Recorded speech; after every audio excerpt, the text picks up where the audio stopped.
الحمد لله وكفى وسلام على عباده الذين اصطفى أما بعد فأعوذ بالله من الشيطان الرجيم بسم الله الرحمن الرحيم إن الله يأمر بالعدل والإحسان وإيتاء ذي القربى وينهى عن الفحشاء والمنكر والبغي يعظكم لعلكم تذكرون صدق الله مولانا العظيم وصدق رسوله النبي الكريم ونحن على ذلك لمن الشاهدين والشاكرين والحمد لله رب العالمين اللهم صل على سيدنا مولانا محمد النبي الأمي وعلى آله وسلم تسليما كثيرا كثيرا اللهم رب الحل والحرام ورب البيت الحرام ورب الركن والمقام أبلغ لروح سيدنا مولانا محمد منا السلام.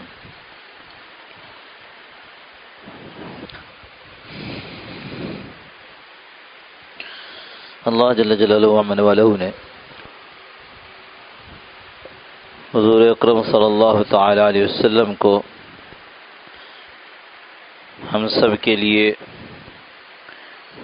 نعمت، انعام اور احسان بنا کر دنیا میں بھیجا ہے.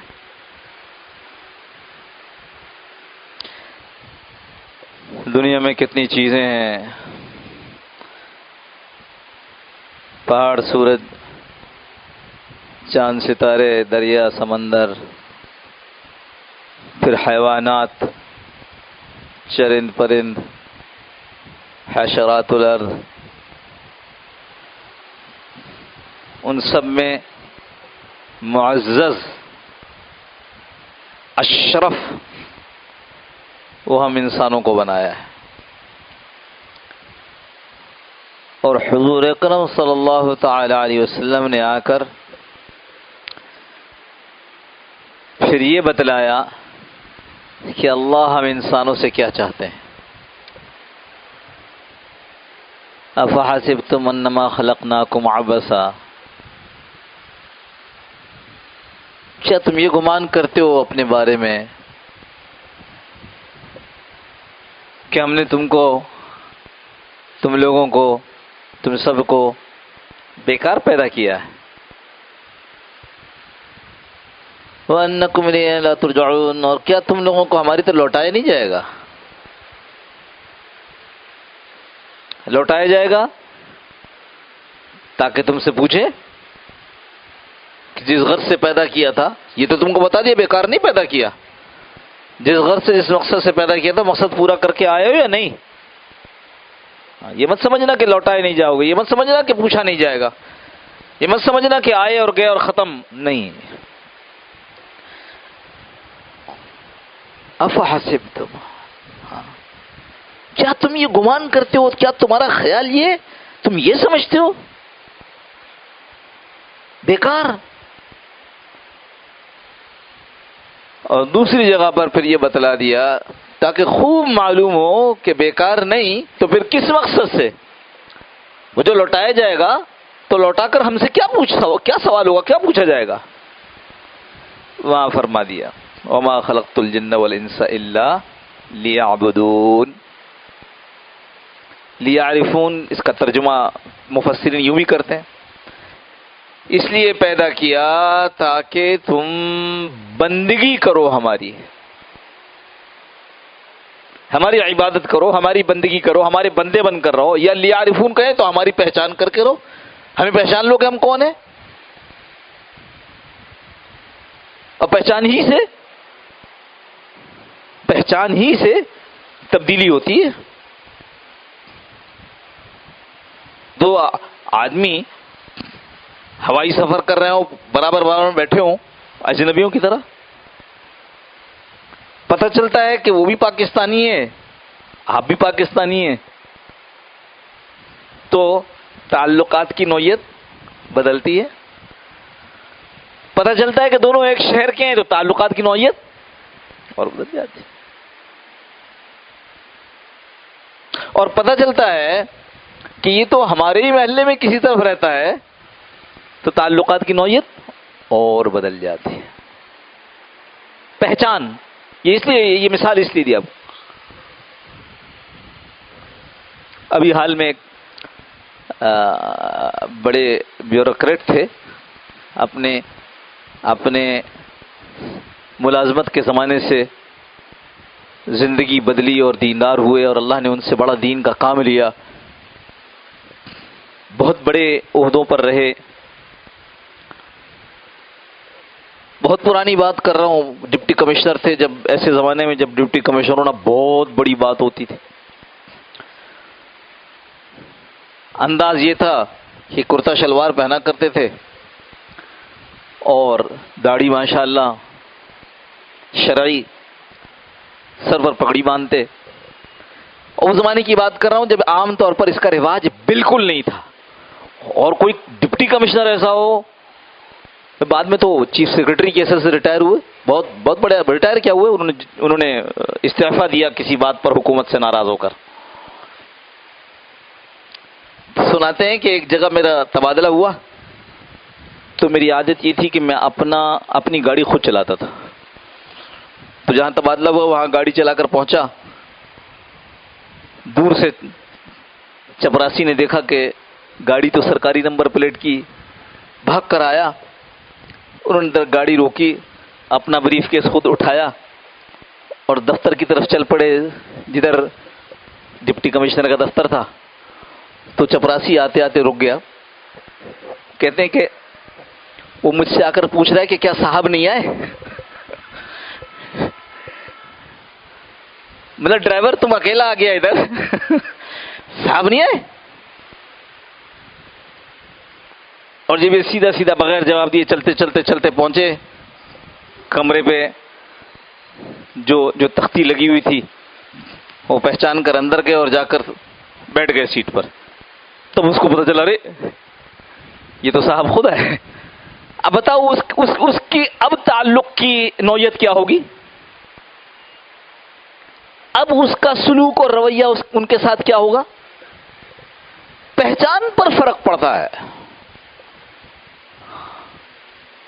جن مفسرین نے ادھر تشریح کی، تفسیر کی کہ اللہ رب العزت نے انسانوں کو اور جنوں کو اس لیے پیدا کیا کہ وہ بندے بن کر رہیں، بندگی کریں، عبادت کریں، جن مفسرین نے یہ کہا کہ اس کا ترجمہ یہ ہے کہ وہ اللہ کی پہچان حاصل کریں، تو ترجمہ دونوں کا ایک ہے۔ جب آدمی یہ پہچان لے گا کہ وہ میرا معبود ہے تو کیا کرے گا؟ عبادت کرے گا۔ وہ میرا مالک ہے تو کیا کرے گا؟ اطاعت کرے گا۔ اگر اس حوالے سے کہ جو پوری کائنات میں سب سے اہم ہے، سب سے اشرف ہے، سب سے معزز ہے، یعنی انسان، تو اس کی تخلیق کا مقصد اگر بندہ بن کر رہنا ہے اور اللہ کی پہچان کا حاصل کرنا ہے تو اس پوری کائنات کا مقصد کیا ہوا؟ کہ اللہ کو پہچانا جائے۔ سورج وہ تو اللہ کے حکم سے سرتابی نہیں کرتا نا، چاند تو اللہ کے حکم کی نافرمانی نہیں کرتا نا، سمندر تو اللہ کے حکم کی نافرمانی نہیں کرتا نا۔ پوری کائنات کا مقصد یہ ہے کہ اللہ کو اللہ سمجھا جائے، مانا جائے، اور بار بار جب انسان نے اللہ کا انکار کیا، عملی طور پر یا زبانی طور پر، بعضوں نے تو زبان سے کہہ دیا کہ ہم آگ کو پوجتے، ہم پتھر کو مانتے، اور بعضوں نے زبان سے نہیں کہا لیکن اپنے عمل سے یہ کیا کہ ہم اللہ کی نہیں مانتے، کیونکہ اگر ہم اس کو مالک مانتے تو اس کی اطاعت کرتے، اس کو خالق مانتے تو کبھی اس کو ناراض نہ کرتے، عمل سے اپنے انکار کیا۔ تو جب انکار ہوا، جب ہدایت ختم ہوئی ہے، اللہ نے ایک نیا آدمی ہدایت دے کر اس دنیا میں مبعوث کیا، جن کو ہم انبیاء اور رسول کہتے ہیں۔ جب جب گڑبڑ ہوئی، میں نے کہا بعضوں نے تو بالکل یوں کیا کہ انہوں نے اپنا رب ہی کسی اور کو بنا ڈالا، کسی انسان کو، فرعون کو، کسی دوسرے بادشاہ نمرود کو، کسی پہاڑ کو، کسی سورج کو، ستاروں کو پوجنے والے پیدا ہو گئے۔ اور بعض ایسے تھے جو کہتے تھے کہ ہم موسیٰ کو نبی مانتے ہیں، وہ کہتے تھے ہم ابراہیم علیہ السلام کو نبی مانتے ہیں۔ وہ بنی اسرائیل سے تھے ایسے کہ وہ ان کو مانتے تھے لیکن ان کی نہیں مانتے تھے، عملی طور پر انکار تھا۔ جہاں عملی طور پر انکار ہوتا اور بگاڑ آتا، اللہ نبی بھیج دیتے تھے۔ حضور اکرم صلی اللہ تعالی علیہ وسلم کے وقت میں یہ بات ثابت ہو گئی، میں پچھلے 2 جمعوں سے یہ عرض کر چکا ہوں تفصیل کے ساتھ کہ اب کوئی نبی نہیں آئے گا، حضور صلی اللہ علیہ وسلم قیامت تک کے نبی ہیں۔ اور پوری دنیا کے اندر مشرق سے مغرب، شمال سے جنوب، پہاڑ، پانی، زمین، صحرا، کھیت، زراعت، باغ، جس جگہ کا رہنے والا ہے اور جس نسل کا ہے اس کو حضور صلی اللہ تعالی وسلم کی پیروی کرنی ہے۔ آپ صلی اللہ تعالی علیہ وسلم دنیا سے پردہ فرمانے سے پہلے انسانوں کو ایک نمونہ دے کر کے گئے، صحابہ کا نمونہ، عجیب نمونہ تھا۔ اللہ کے حکم سے ذرا سی سرتابی برداشت نہیں تھی، اللہ کو ناراض کرنے کا کوئی تصور نہیں تھا۔ حجاز میں جو معاشرہ نبی صلی اللہ تعالی علیہ وسلم کی برکت سے، محنت سے، قربانیوں سے وجود میں آیا، وہ ایسا تھا۔ اور حضور صلی اللہ تعالی علیہ وسلم نے بعد کے آنے والے حالات کے متعلق بھی اشارہ کیا کہ پھر یوں بھی ہوگا اور یوں بھی ہوگا اور یوں بھی ہوگا اور پھر قیامت قائم ہو جائے گی۔ حضرات صحابہ تشریف رکھتے تھے، خدمت اقدس میں بیٹھے تھے، حضور صلی اللہ تعالی علیہ وسلم ایک معجزہ، بہت سے معجزے حضور صلی اللہ علیہ وسلم کو عطا کیے گئے۔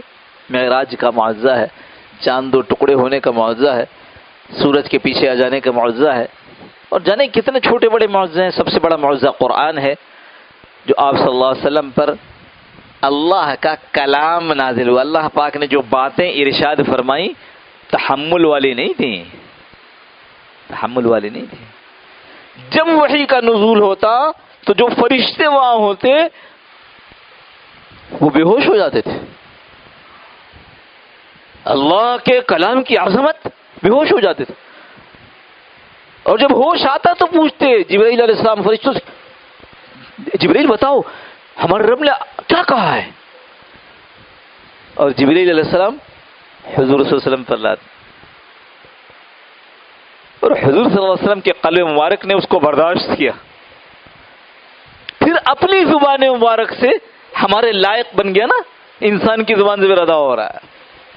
بڑا معجزہ ہے، بڑا معجزہ ہے۔ تو یہ بات کہ بعد میں آنے والے واقعات کو بھی بتلایا۔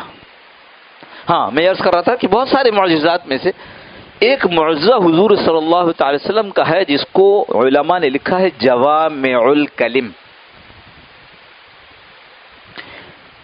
اس سے مراد یہ ہوتی ہے کہ آپ صلی اللہ تعالی وسلم 2 لفظ، 3 لفظ،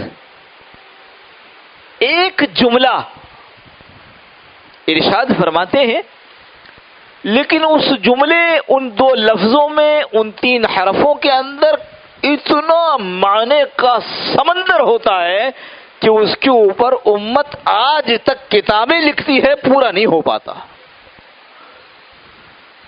جوامع الکلم، کلمات،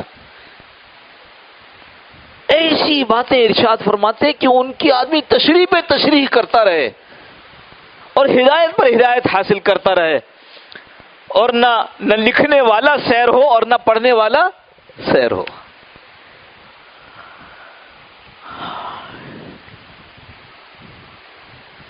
آپ صلی اللہ تعالی وسلم کے پاس یہ صحابہ حاضر خدمت تھے اور حضور صلی اللہ علیہ وسلم نے چند کلمات ارشاد فرمائے. فَكَيْفَ أَنْتُمْ، تم اس وقت کیسے ہوگے؟ بامحاورہ ترجمہ اگر کریں تو تمہارا اس وقت کیا حال ہوگا؟ اذا طغى نساؤکم، حالات کا اب اشارہ فرما رہے ہیں. جب تمہاری عورتیں سرکش ہو جائیں گی، بے باک نافرما سرکش ہو جائیں گی، حدود پار کر بیٹھیں گی. وَإِذَا فَسَقَ شَبَابُكُمْ، اور جب تمہارے جوان گمراہ گناہگار ہو جائیں گے، فاسق ہو جائیں گے، بدکار غلط کاموں کے کرنے والے ہو جائیں گے. وَإِذَا تَرَكْتُمْ جِهَادُكُمْ، اور جو تم جو جہاد کرنے والے ہو، تم جہاد کو ترک کر دو گے، چھوڑ بیٹھو گے. اور صحابہ بولے قالوا یا رسول اللہ صلی اللہ تعالی علیہ وسلم وَإِنَّ ذَلِكَ لَكَائِنٌ، ارے اللہ کے رسول کیا ہم ایسے ہو جائیں گے؟ ہم نے تو پہلے تینوں جملے کتنی اطمینان سے سنے.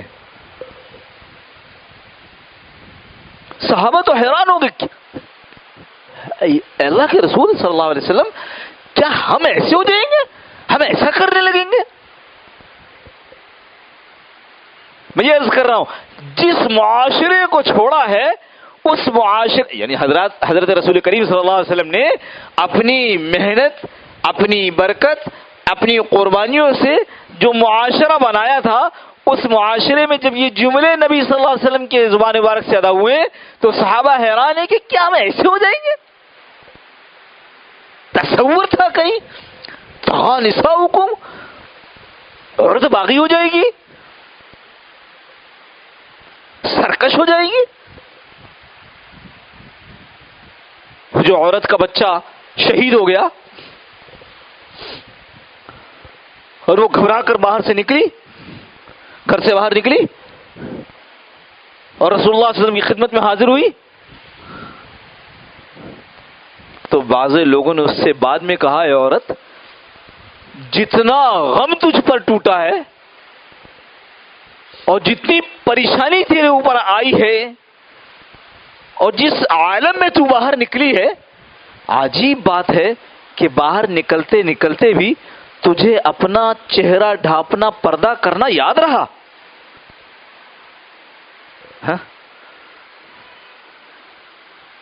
ایسے عالم میں تو تم بھول جاتی کہ تیرے چہرے پر نقاب نہیں ہے، ایسے عالم میں تو بھول جاتی کہ تم پہ پردہ ہے، جس طرح گھبرا کر تو نکلی ہے. تو عورت جواب دیتی ہے، میرا بیٹا فوت ہوا ہے، میری حیا فوت نہیں ہوئی ہے. بیٹا مرا ہے، شرم نہیں مری ہے.